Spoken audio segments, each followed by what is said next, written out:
The game ends, your star played hard, but he doesn't look upset, and suddenly you wonder if this ever mattered to him, even though it meant the world to you.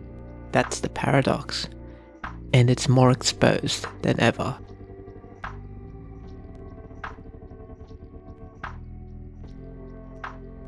You cancel plans to watch the game. You check scores at dinner. You stop paying attention when your friends talk. All so you can tie your happiness to whether a group of 20-somethings you'll never meet threw a ball into a small hoop more times than the other guys. Irrational? Who cares? Beautiful? Absolutely. You pray that this emotional investment will give you incredible highs amongst the lowest of lows. There's just one requirement of this bargain: believing that your team cares as much as you do, maintaining the illusion that winning is everything to the players. And here's the thing: perception is reality. All it takes is for it not to look like it matters. And just like that, the illusion shatters. We don't need players to bleed for the jersey or the fans. Deep down, we know that many of them won't. All we need is this illusion, the suspension of disbelief that for 2 hours they just might. When they don't, well, it feels like you were the only one who thought this mattered. That's not fair to the players. Many of them are extremely competitive, but again, perception is reality, and the house of cards that is fandom can come tumbling down.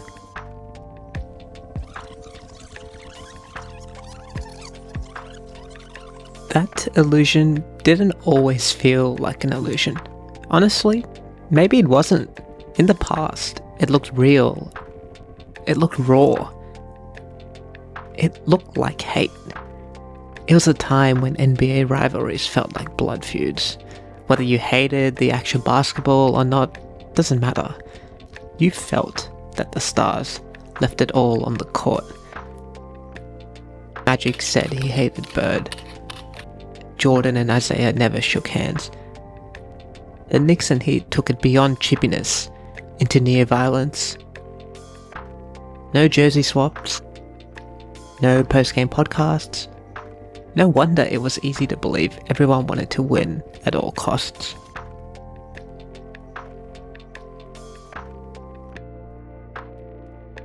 This wasn't by accident. Two major shifts made it happen. First, simply put, stars are just much bigger. They aren't just athletes, they're CEOs, entrepreneurs, brands. Basketball isn't their whole career, but the launch pad. LeBron runs a media empire. KD invests in startups.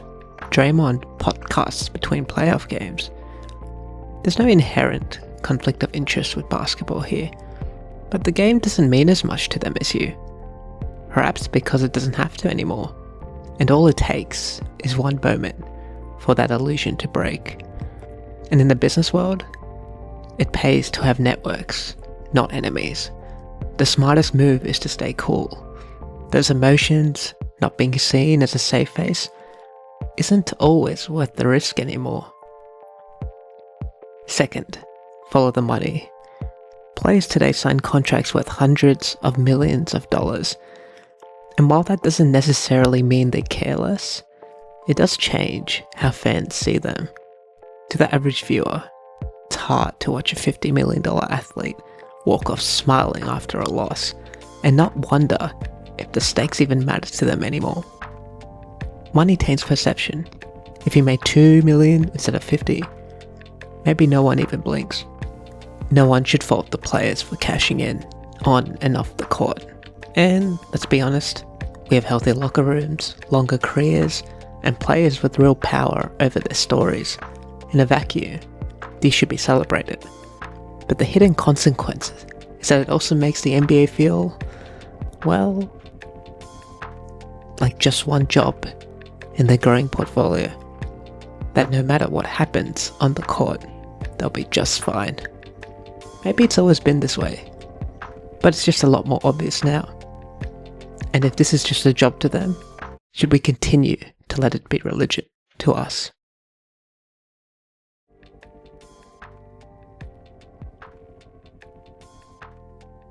What are the stakes?